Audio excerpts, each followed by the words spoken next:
Olá, gente boa, já estava com saudade de falar assim com você. Gente boa, estamos aqui de volta, iniciando o Papo Dinâmico na PUC TV Goiás. E hoje nós, como já anunciamos, vamos falar ali do comércio da região da rua da Avenida 44, né, ali que fica próximo à rodoviária de Goiânia. E para tratar deste assunto, estamos aqui com o diretor de comunicação do comércio da 44, o Lauro Naves. Lauro, muito obrigado pela presença, boa noite, seja bem-vindo aqui ao Papo Dinâmico. Boa noite, a gente que agradece o espaço, a abertura para a gente vir aqui debater uma região que é muito importante para Goiânia e para Goiás. Pois é, uma região assim, qual o impacto da região da 44 para o comércio de Goiânia? É porque, na verdade, ali atrai gente do Brasil inteiro, né, para fazer compras ali, como é que é? É importante, a região ela é o maior empregador de Goiás. Você pega a região da 44, nós temos lá 15 mil lojas, são mais de 100 empreendimentos, e hoje não tem nenhuma estrutura, nem do governo, e nem do governo estadual, governo municipal e nem empresarial, que emprega tanto quanto aquela região. Então, é uma região que movimenta ali em torno de 750 milhões de reais por mês, e nós ficamos aí 90 dias parados. Quantos milhões por mês? 750 milhões por mês, isso no mês normal. Isso só, você está falando das empresas, 15 mil, legalmente constituídas. Isso, somente esses 750 milhões são algo comercializado daquelas 15 mil lojas, são empresas regulares, constituídas. Portanto, tudo faturado, tudo faturado. Uhum. Então, são empresas, se você observar, Daniel, se você pegar microempreendedor, que é o que predomina naquela região, a nossa grande parte do lojista da região é microempreendedor. Então, você quando pega 15 mil lojas e vê um faturamento aí em torno de 60 mil reais ano, isso aí vai nos 750 milhões, então uma região que transforma e muda a vida de muitas pessoas. Então o poder público também perdeu muito com isso, né? Porque mais de 100 milhões de reais por mês de impostos. Sem dúvida, o poder público perdeu muito, o que predomina naquela região ali ainda são arrecadações municipais, até porque são transformações, então perdeu muito. A gente estima ali que só nesse período de fechamento nós perdemos aí em torno de 20 mil empregos, uma região que gera 150 mil empregos, perdeu 20 mil empregos, em torno de 1.600 a 2.000 lojas não vão reabrir. São 160 mil pessoas empregadas ali na região da 44, cotidianamente, constantemente, e que na quarentena agora acabou perdendo aí uns 20 mil. Eu falo que é o maior empregador de Goiás, né? Quando você fala 140 mil é o estado de Goiás que emprega tanta gente. Nem o governo do estado emprega tanta gente, né? Isso nos enche de orgulho em saber que essa região emprega tantas pessoas. E desses 150, 160 mil pessoas, eu posso afirmar, 20 mil pessoas não voltam às atividades agora, não voltam ao trabalho em virtude... Por quê? Porque as lojas fecharam? As lojas fecharam. Nós tivemos e fomos prontamente, atendemos o governo do estado, quando o governador Ronaldo Caiado nos convocou para que nós pudéssemos apoiar esse fechamento em virtude de fechar as atividades para que não houvesse ou minimizasse os impactos da pandemia, nós atendemos logo em seguida. Só que ficou tempo demais. Como foi estendendo 15, mais 30, e hoje estamos chegando aqui, hoje completa 90 dias que nós estamos fechados. Então isso deu impactos bastante significativos para a região, mas nós estamos aí preparados e vamos voltar de braços abertos para atender a população. Você acha... Os prejuízos, você falou de 3 bilhões que teria havido ali de prejuízo. Para vocês terem ideia, nós passamos o mês de maio. Mês de maio, mês das mães, é o segundo Natal da região. Tem lojas que chegam a vender no mês de maio mais do que vende no Natal e no Ano Novo. Então é um valor considerado. Posso afirmar para vocês que meses normais, vamos falar o mês de março, mês de abril, são meses que comercializam em torno de 750 milhões de reais. Quando você pega o mês de maio, que é o mês das mães, você passa da cifra de 1 bilhão de reais. Então nós estamos falando aí em torno de 2 bilhões e meio de reais que deixaram de ser comercializados naquela região nesse período de fechamento. Isso você está falando só na atividade de comércio, porque ali, evidentemente, que tem toda uma cadeia produtiva, né? Ou você envolve nesses 15 mil estabelecimentos também os hotéis,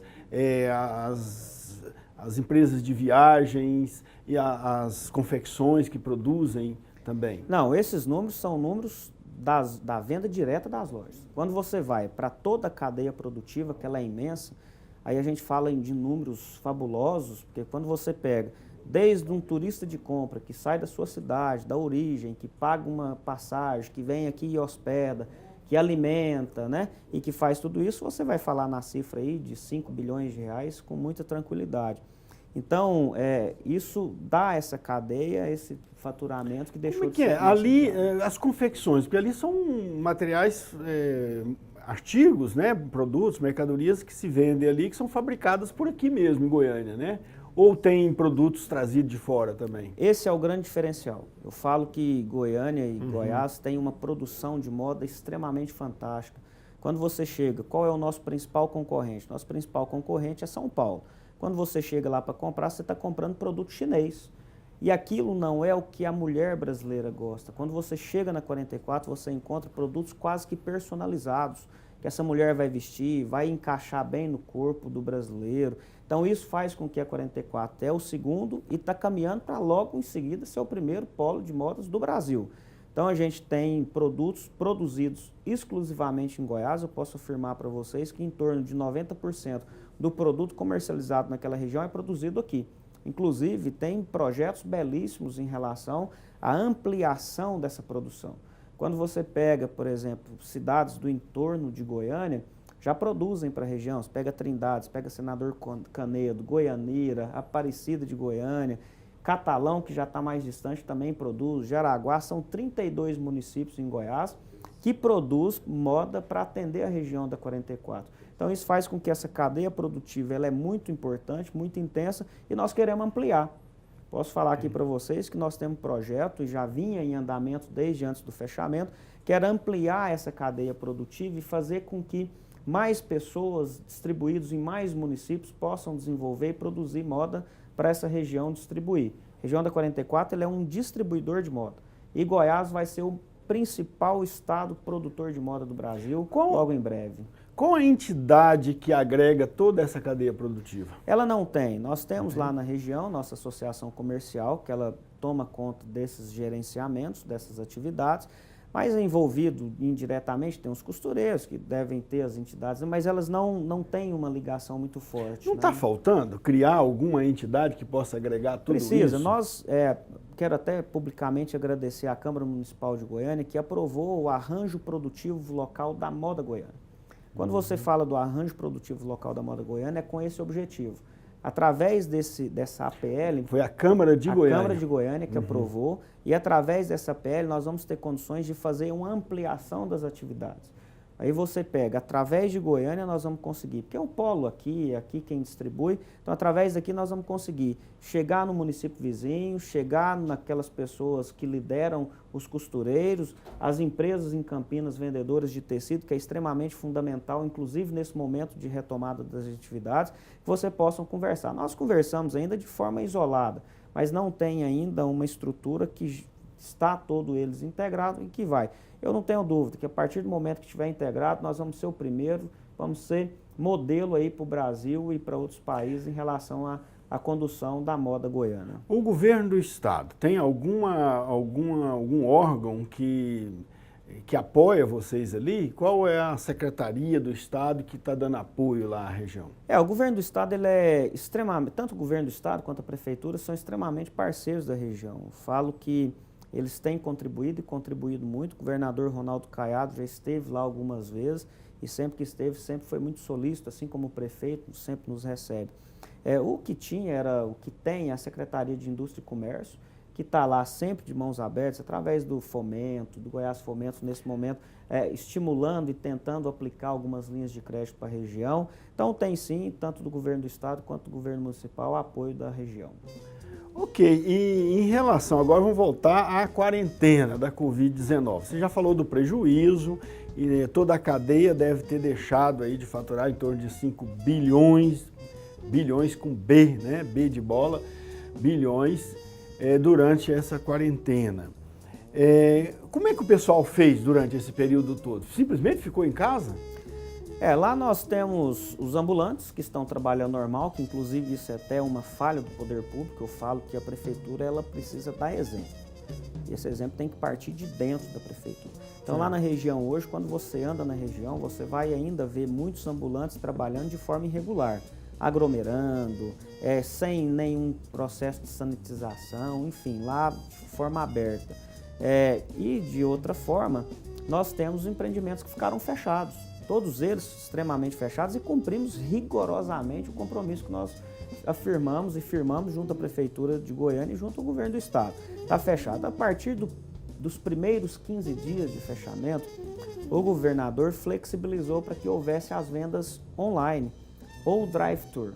E aí começou, nossos lojistas não são todos, eu posso falar que desses 15 mil lojistas, em torno de 15% deles estão vendendo online.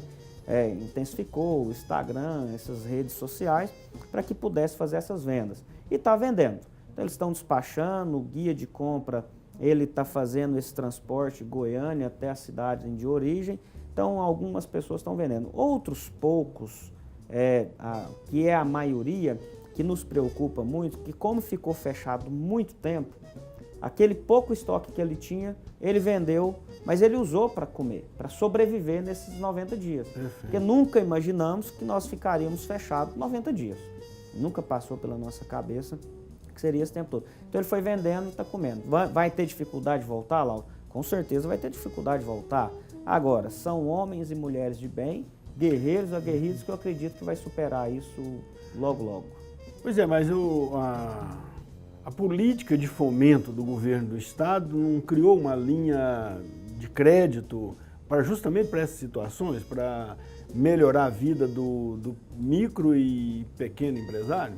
Criou, mas ela tem muita dificuldade de chegar até esse micro e pequeno. Quando você fala no micro e no pequeno lojista, normalmente ele tem dificuldade de um avalista, normalmente ele não tem um bem para dar de garantia. Então, tem certas dificuldades que foram colocadas, que foram impostas, que faz com que fique difícil esse dinheiro chegar até esse pequeno lojista. Quando você fala numa empresa já mais estruturada, que tem uma documentação mais robusta, aí não, aí tem as agências. Mas esse pequeno, que é o que concentra a grande maioria da região, não chegou. Vamos fazer o seguinte, vamos fazer um pequeno intervalo e a gente já volta e vamos ver aí como os micros e pequenos empresários da região 44 vão se virar, né, agora para reabrir o comércio da região e como eles vão fazer, por exemplo, para conseguir crédito para isso. Daqui a pouco a gente volta.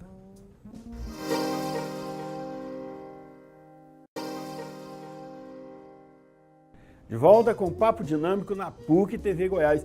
E você pode nos acompanhar também no canal do programa Papo Dinâmico, lá no YouTube, e também no nosso perfil. Você pode nos acompanhar no Facebook, no Instagram, no Twitter, sempre lá no perfil do programa Papo Dinâmico. E hoje estamos debatendo aqui os problemas e as soluções também, e as providências que o comércio da região da rua, da Avenida 44, da região da 44, os preparativos que estão tomando para reabrir, né, todo o comércio ali da região da 44. Estou aqui com o Lauro Naves, que é o diretor de comunicação do comércio da 44, é diretor de comunicação da associação, da Associação Empresarial da região da 44. Associação. Ok, então, os pequenos e micros empresários são exatamente aqueles que tiveram mais dificuldade. Geralmente tem uma renda menor durante a quarentena, deve ter gasto tudo isso, deve ter pegado dinheiro emprestado e tal. E agora tem que voltar, tem que abrir, tem que montar estoque, né? E provavelmente não tem capital de giro. O que a associação está fazendo para ajudá-los nesse aspecto assim, caminhar para algum tipo de crédito? Primeiro, o crédito ele precisa ser concedido através das agências de fomento. Agora a região ela contribuiu muito. Quando você fala em 90 dias fechados, o que nós fizemos lá?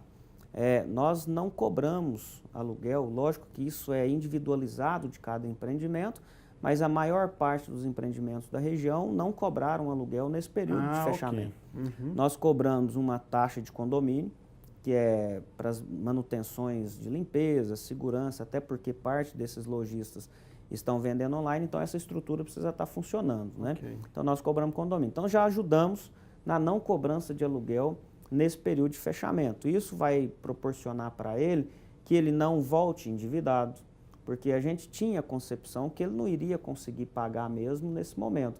Mas ele não vai voltar endividado, ele vai voltar em condições de providenciar um novo estoque. Outra coisa, nosso presidente Jairo, ele tem conversado muito com as malharias de Campinas, porque como que funciona a dinâmica comercial entre produção e Campinas? Normalmente eles fazem da seguinte forma, eles vêm aqui, vão em Campinas, compram o tecido na segunda-feira, vendem durante a semana, na outra segunda-feira eles vão lá, pagam o tecido que eles compraram e compram de novo. Só que o que acontece? Como nós fechamos numa quarta-feira, nós trabalhamos até quarta-feira, ele comprou e não pagou. E esse dinheiro que ele vendeu terça e quarta, que é os dias com menor índice de vendas na região, ele utilizou para suas despesas cotidianas e tudo. Então o que acontece? Nós estamos em conversação com as empresas em Campinas para que dê um voto de confiança para esse lojista, para que apoie esse lojista, porque nós entendemos, Daniel, que o lojista ele é parte fundamental. Ele precisa estar confecções também, que são fornecedores de produtos acabados, elas poderiam também dar um tempo, né? Sem dúvida. Mas a parte da confecção, ela é uma parte, esse faccionista que a gente chama lá, Sim. que é o cortador, que é o costureiro, que é aquele que vem fazer os acabamentos, isso é uma parte mais frágil. Porque normalmente são pessoas que fazem em casa, uma senhora que tem lá no fundo do alpendre da casa dela, que vai costurar, ela, o esposo, os filhos, então é uma parte mais frágil. Essa parte dos lojistas nossos que nós conversamos, eles conseguiram ir mantendo ao longo desses 90 dias um estreitamento muito grande com essa parte de produção direta. Perfeito. Então, onde dá um impacto financeiro maior? É no tecido. No tecido. É no tecido e nos custos operacionais de manutenção da loja.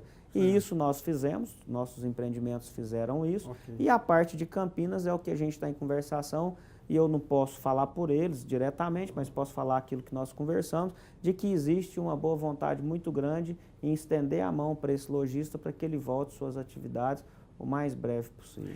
Pois é, voltando às atividades, a expectativa de vocês é que o público vem todo, inclusive de fora, porque também tem restrições nos outros municípios, às vezes na transição entre um estado e outro também tem restrição. Vocês esperam que venha muita gente de fora? Isso, dentro das perspectivas de retorno, nós fizemos 24 pontos num protocolo que nós juntamos junto com o governo do estado, junto à prefeitura municipal, certo. E esse protocolo tem 24 pontos. Principal ponto desse protocolo que proporcionou o nosso retorno às atividades é compra. Esse turista de compra, Daniel, para você ter ideia, vamos falar ali que aquela região circula ali em torno de 150 mil pessoas por semana. 70% é oriundo das excursões. Então ele vem esse não virá por enquanto. Então por um período aí que ainda não está mensurado, a gente ainda não tem a confirmação da prefeitura quanto tempo será, mas vai ser 30, 60 dias. Então a movimentação financeira ali por enquanto ainda será baixa, 30%. Com certeza, vai ser 30%, que nós vamos pegar a região metropolitana, as pessoas da própria capital, que vão ali fazer as compras. Mas é o retorno, a gente entende que precisa ser dessa forma mesmo, que nós precisamos abrir de forma segura. Você falou do protocolo. Como é que vai ser esse protocolo? Cada loja vai ter um controle de acesso, a pessoa vai ter que passar por um processo de higienização, de São medidas rígidas. São 24 pontos que nós confirmamos eles, que vou citar alguns dos maiores. A não permissão do turista de compra, que significa 70% do público. A restrição de horário, hoje a região funciona das 6 da manhã até as 19 horas. Nós vamos funcionar das 10 da manhã às 16 horas. No sábado nós vamos funcionar das 8 da manhã às 14 horas. Então nós estamos com restrição de horário. A não permissão de estacionamento dos carros na via pública, na rua. Para quê? Porque isso vai proporcionar maior possibilidade de espaçamento para esse comprador que está na região. Vendedores dentro da loja. Então, o que acontece? Nós temos loja lá que tem 20 vendedores. será permitido para lojas acima de 25 metros, no máximo 3 vendedores. Então, são máscara de uso obrigatório. Esse funcionário, ao chegar no empreendimento, antes de entrar nos shoppings, ele terá a sua temperatura mensurada. A toda a região, inclusive, passou na sexta-feira, na última sexta-feira, nós fizemos uma lavagem de todas as ruas e a sanitização de todas as ruas. Os empreendimentos vão ter tapetes higienizadores em todas as entradas. Então, são medidas extremamente rígidas para que esse turista e também aqueles vendedores, donos de loja, para todos nós que estamos envolvidos naquele processo, possa ter segurança em estar na região comprando e comercializando de forma segura e responsável.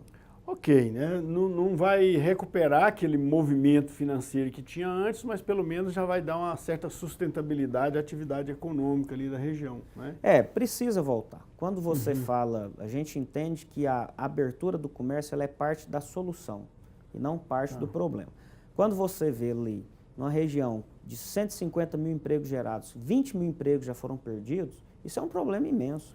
São pais e mães de família que estão hoje em casa desempregados, sem renda para se sustentar.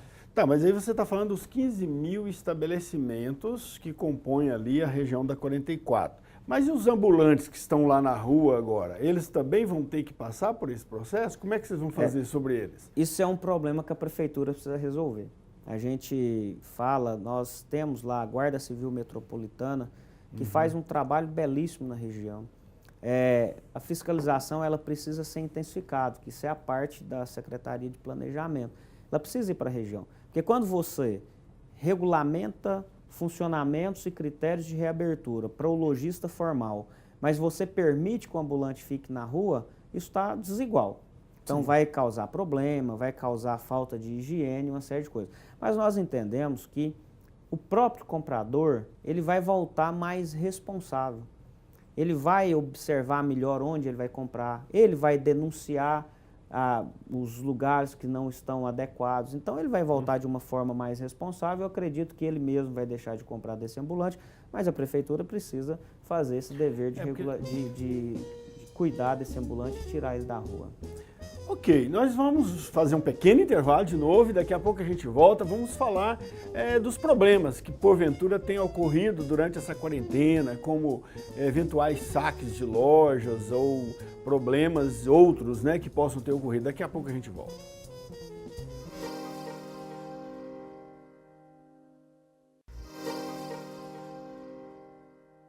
De volta com o Papo Dinâmico na PUC TV Goiás. Não esqueça, você está esquecendo, mas não esqueça de ir lá no YouTube, no canal do programa Papo Dinâmico e curtir o nosso programa lá. Tem todos os nossos programas, tem este e outros programas que estão à sua disposição para você assistir, baixar e compartilhar com seus amigos.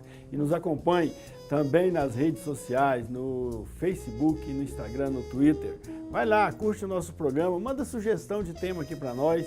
De repente você participa aqui de um bate-papo conosco, tá bom? E hoje com o Lauro Naves, diretor de comunicação da região da 44, nós estamos falando lá da reabertura das lojas lá na região da 44. Mas então será uma reabertura gradual, né? Não vai ser tudo de uma vez. E qual a expectativa de vocês? Até quando a 44 estará plenamente funcionando como funcionava antes? Eu vejo que esse retorno ele é lento, gradual, responsável e seguro. A gente acredita que até dezembro deve voltar em sua normalidade. Vai depender muito de movimentação que essa pandemia vai tomar no mundo inteiro, se vai encontrar um medicamento, uma forma de combater ou de reduzir os impactos em relação a ela. Mas a expectativa nossa, se tudo correr dentro da normalidade, é que a gente tenha um final do ano normal, como foram em anos anteriores, né? Mas então a gente vai gastar em torno de 5 a 6 meses para voltar em sua normalidade. Tá, durante esse período da pandemia lá na 44, teve problemas de violência lá, tipo saque de loja, vandalismo? Teve isso lá? Nos primeiros 15 dias nós tivemos muito problema dessa natureza, né?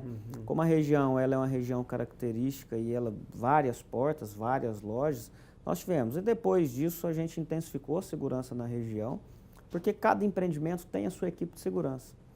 Então, ou seja, esse segurança ficou, ele voltou para o posto de trabalho, porque nos primeiros 15 dias nós reduzimos muito, até mesmo para atender o decreto, né? E depois, como a gente viu que estava tendo casos dessa natureza, a gente teve que voltar esse efetivo e depois disso não. O que tem acontecido muito lá, que é um problema muito grave, é o ambulante que está na rua.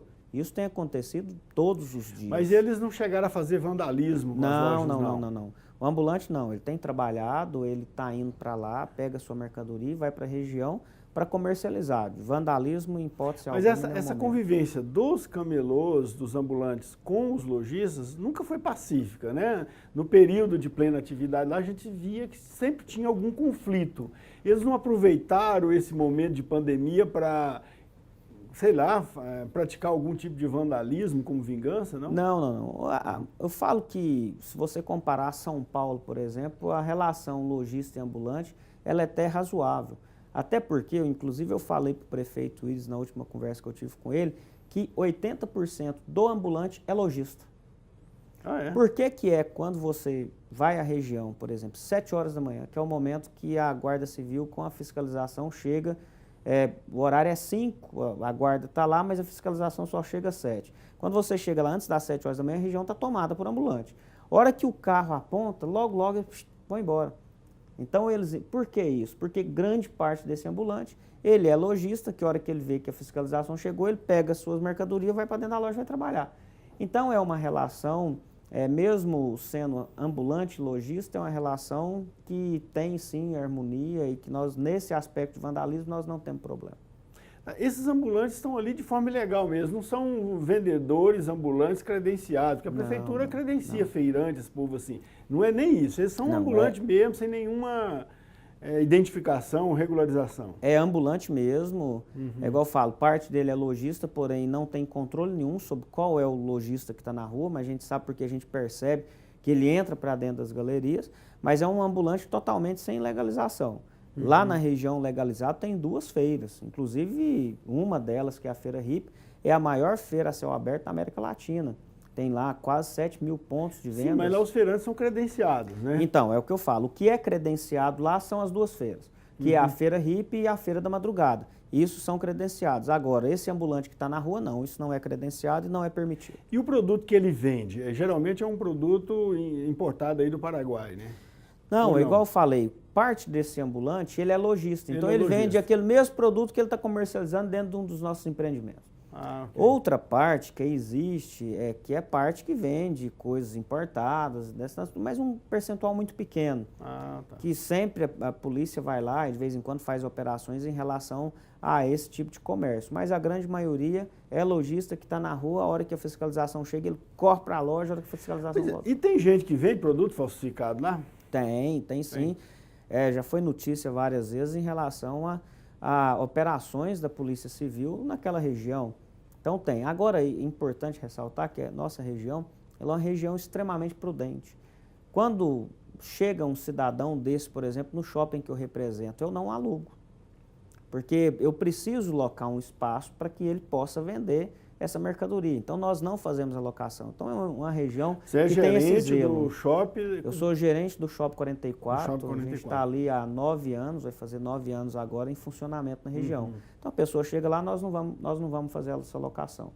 Então, ou seja... Lá existe como princípio não locar para quem vende produtos falsificados. Sem dúvida alguma, a gente tem esse princípio. Mas não é, digamos assim, a mesma postura de outros donos lá de espaço. A grande maioria tem esse princípio. A gente pode falar isso de forma muito isolada, um ou outro empreendimento que não tem, mas nós temos, através da AER 44, nós temos uma sintonia muito boa naquela região com todos os empreendimentos. Pode, às vezes, acontecer a pessoa ir lá e locar como um produto regular e, de repente, você vê que ele está com um produto irregular. Então, tem muita especulação na região, mas a grande maioria eu posso afirmar que tem um trabalho belíssimo em relação a isso. Você é diretor de comunicação da associação, da 44. A associação tem algum papel nesse sentido, assim, de coibir esse tipo de ação, ou ela não entra nesse assunto? Não, a gente sempre apoia o poder público em todas as ações, inclusive nessa de fiscalização. Perfeito. Agora, o que tem que fazer, normalmente essa pessoa, esse infrator, ele está ali e ele começa a oferecer. A própria polícia está passando na rua, ele vê, Aí logo vem o sistema de inteligência das polícias e começam a fazer as investigações, né? O que a gente tem feito muito é isso. A pessoa chegou aqui, eu quero locar uma loja para vender um produto irregular, nós não permitimos, automaticamente ele não abre espaço para que isso cresça na região. Você disse que 20 mil pessoas perderam o emprego, né? Agora, com a retomada das atividades, mais gente vai perder emprego ou esses 20 que perderam podem, de repente, com o tempo, recuperar o emprego? A expectativa nossa, igual eu falei, que é voltar à sua normalidade até dezembro. Eu acredito que nesse primeiro momento vai ter sim um pouco mais de perca de emprego, talvez aí mais uns 5 mil postos de empregos deve perder logo nessa reabertura. Até porque nós vamos reabrir com um quantitativo menor de compradores, o turista de compra não vem. E então lojas também vão, algumas vão fechar? Sem dúvida, já fechou 2 mil lojas. 2 mil lojas já fecharam, elas não reabrem as portas agora na retomada das atividades. A gente acredita que mais um pouco, porque o que acontece na nossa percepção? Nesse primeiro momento vai ter uma venda considerável, mas a gente precisa perceber a reação desse mercado. Como que isso vai reagir a médio prazo. Daqui, porque quando a gente fala em médio prazo, nós estamos falando em questão de vendas em 60 dias. O que vai ser? A hora que esse comprador vier aqui comprar esse produto e levar para fora para revender, por exemplo, ou compra aqui e vai revender na casa dele, em Goiânia mesmo, como que vai ser a venda desse produto? É isso que nós precisamos sentir um pouco, até porque você fala de uma região que perdeu 20 mil vagas, o Brasil inteiro foram milhares de vagas perdidas. Então isso vai automaticamente refletir na comercialização. Eu tenho uma informação importante. Sim. O nosso segmento é o último a entrar na crise e o primeiro a sair da crise. Isso fortalece a região. Porque quando você fala, vamos falar do consumo feminino. A mulher, normalmente, ela é a última a deixar de comprar uma roupa. E quando ela volta, quando ela arruma um emprego, ela é a primeira a comprar.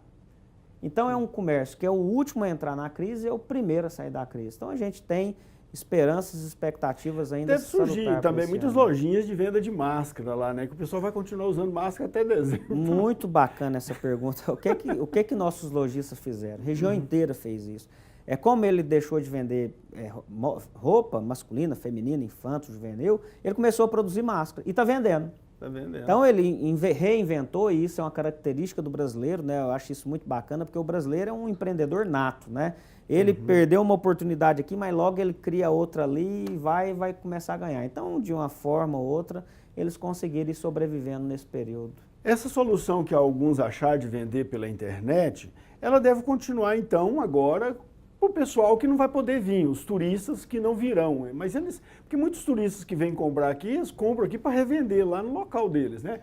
Quer dizer, tem gente organizando alguma logística para mandar o produto para lá via correio, sem necessidade do pessoal vir? O que tem acontecido muito? A partir do momento que liberou a venda online, esse turista de compra ele não veio.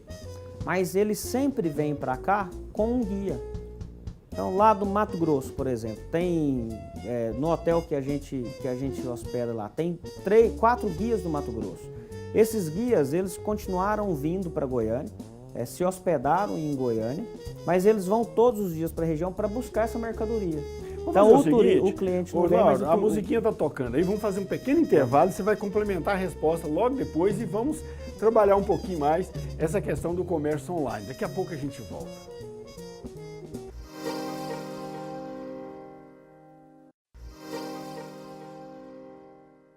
De volta com o Papo Dinâmico na PUC TV Goiás, toda segunda-feira, 21 horas, né, por enquanto nesse horário, estamos mantendo esse horário toda segunda-feira, você nos acompanha aqui ao vivo no canal 22 da NET, no canal 24.1, canal aberto, e no canal, 324 da Sky, da Vive, etc. Veja bem, você pode também nos acompanhar lá no canal da PUC TV Goiás e no canal do programa Papo Dinâmico do YouTube e no perfil das redes sociais, do Facebook, do Twitter e do Instagram.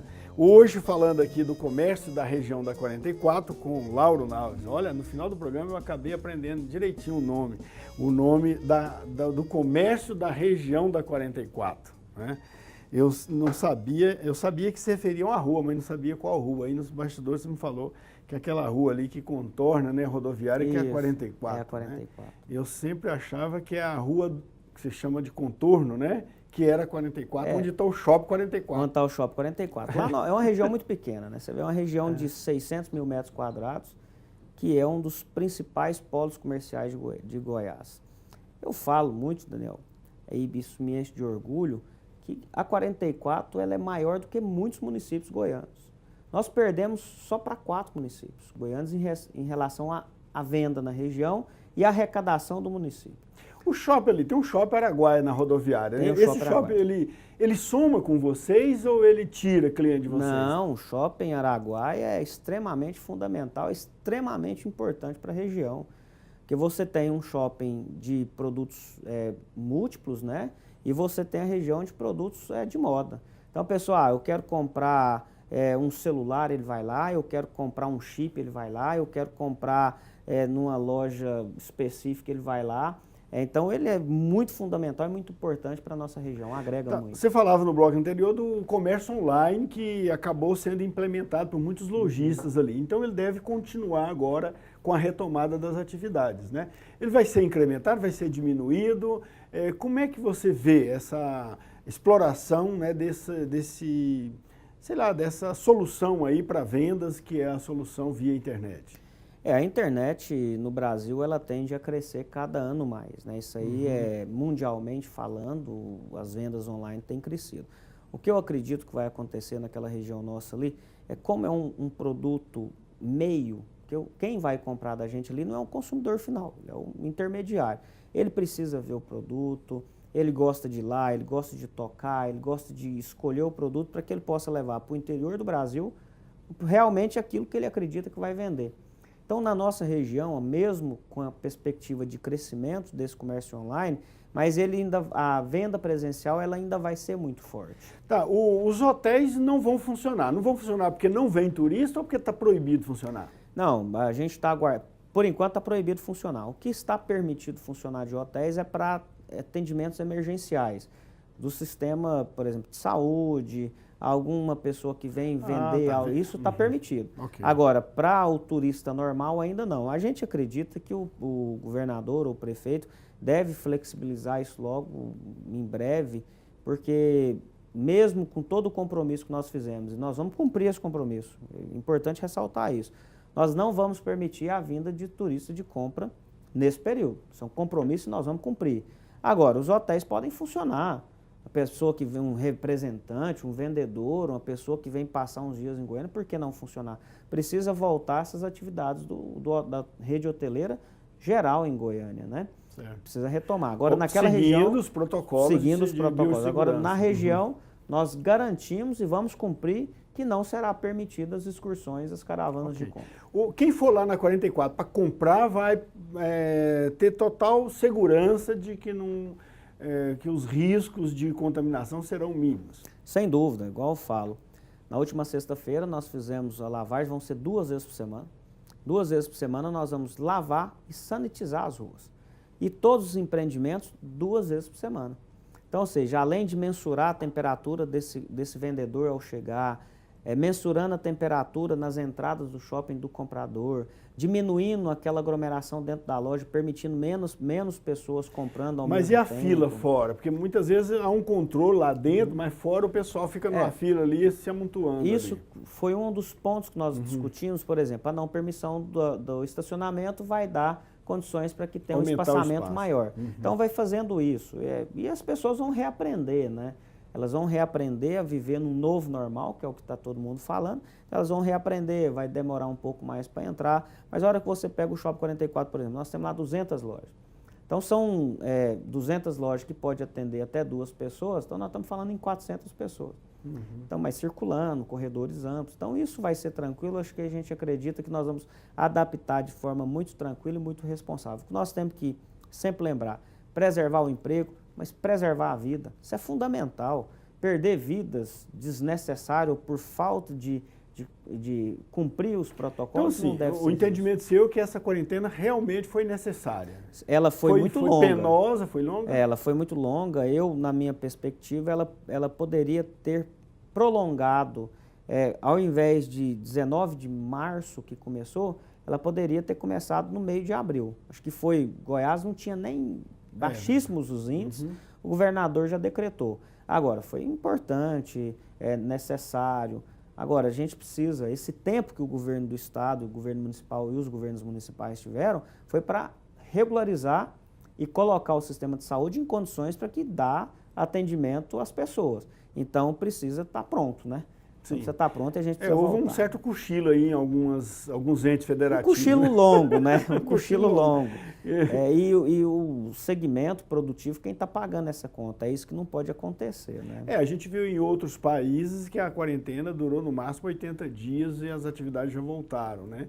Aqui já tem 90 dias e nós estamos com um problema, né? E se for baseado no sistema, capaz que gastaria mais tempo, né? Então, assim, o brasileiro ele precisa entender que as atividades comerciais ela é fundamental para a sobrevivência das pessoas. Agora a consciência também das pessoas para se prevenir, né, para evitar aproximação, melhorou muito durante a quarentena. Tem muita gente desobedecendo, mas eu acho que a maioria hoje tem consciência de que precisa usar máscara, que precisa higienizar as mãos constantemente, que precisa, né, manter distanciamento e tal. Aqui mesmo nós estamos a 2 metros um do outro e tal. Então isso, a consciência durante a quarentena eu acho que melhorou. Quem não quis aderir a essa consciência é porque é resistente mesmo, é cabeça dura e não tem jeito. Esse nem com paulada vai mudar de opinião, né? Mas eu acho que foi necessário realmente. Sem dúvida. Agora você falou que lá na 44, 2.000 lojas fecharam? 2.000 lojas fecharam. Isso significa que quem quiser abrir uma loja lá na 44, o momento é esse, de oportunidade. Momento, a gente está lá... Está mais barato para conseguir um espaço lá? Nós devemos aplicar algumas medidas em relação a esse retorno. Por exemplo, Lauro, vocês vão voltar cobrando o aluguel integral nesse momento? A gente vai estudar muito como que vai ser o formato, como que vai retornar, para estender a mão para esse lojista. Nós precisamos estender a mão para ele. Se as atividades não vão voltar integral, automaticamente eles não terão condições de pagar integral, né? Então a gente vai fazer um estudo em relação a isso e voltando. Então aquela pessoa que quer comprar, que quer alugar uma loja, o momento é esse. Até porque a gente entende que toda atividade comercial ela vai recomeçar do zero. Nós precisamos recomeçar. Então ele vai recomeçar e automaticamente ele pode recomeçar pegando um novo momento aí, um novo normal e ganhar dinheiro. Ali vende só moda, né? Roupa, o que vende ali? Roupa, cinto, sapato? Ali vende roupa, cinto, feminino, masculino, infanto-juvenil, infantil, enxovais de toda natureza, lençóis, toalhas, calçados, cintos, acessórios, tudo aquilo relacionado à moda você encontra na 44. Tem as lojinhas de rua, assim, e tem as lojinhas de shopping. Qual a diferença entre um e o outro? As lojinhas de casas, assim, elas são próprias, são locadas? Como é que... Na região, todas as lojas são locadas. Então, ou seja, mesmo a loja de rua, tem alguns poucos casos que a pessoa comprou parte lá, um terreno e fez uma loja exclusiva. Mas a grande maioria independente dela ser para fora ou interna, ela é locada. Então, ou seja, por exemplo, lá no nosso shopping, a gente tem as 200 lojas, tem lojas para a rua e tem lojas internas. Tem loja para a rua lá que ela consegue ficar funcionando, independente da abertura do shopping ou não. E em todos os outros empreendimentos, a grande maioria também é da mesma natureza. A loja está externa, ela não depende do funcionamento do shopping, então ela está externa, ela pode, mas ela é uma loja locada. O valor de locação depende do tipo de mercadoria que vende, do espaço, o que mais? Não, a região depende muito da localização. Quando você fala de uma loja de rua ou você fala de uma loja interna, isso tem diferenciação de preço. Loja de rua é loja interna é outra. Mas são variações, não são muito grandes, sabe? Aí, lógico, depois vem tamanho, né? Se ela é de uma esquina ou não, comércio normal em qualquer lugar é desse jeito. Então a gente vai, a mensuração de preço de aluguel... Não tem uma tabela de preço, não. Depende muito da negociação. Depende muito. Quem que é local. Até porque é uma região muito grande e cada empreendedor tem uma característica. Tem empreendedor que ele padroniza o preço. Loja de rua, o metro quadrado é X, interna é Y e tal. Aí já tem empreendimento que não, que ele vai de acordo com outros critérios. Às vezes o shopping está mais isolado do que o outro está estrategicamente num local melhor. Então mas uma loja de shopping tem mais segurança que uma loja de rua ou não? As lojas internas de shopping, sim, até porque, É porque por exemplo, as de rua dependem da segurança a pública. segurança pública. O shopping não, ela tem a segurança particular. Ah, ok. Ô, Lauro, foi um prazer, uma satisfação imensa conhecê-lo e bater esse papo aqui com você sobre o comércio da 44. E muito obrigado, viu, pela presença. Temos que encerrar, porque a nossa musiquinha já nos avisou ali que tem que encerrar. Obrigado, viu? Boa noite para você. Eu que agradeço o espaço e convido as pessoas a irem voltar de forma responsável e segura para a nossa região. Um belíssimo programa e Deus nos abençoe sempre. Amém. Nosso propósito também é apoiar as iniciativas mercadológicas da nossa cidade, da nossa região. Então, um grande abraço para você que nos acompanhou. Espero que tenhamos sido úteis, né, com esse debate aqui para, sei lá, o seu empreendimento, para os seus negócios, para a sua vida. Um grande abraço e até a próxima.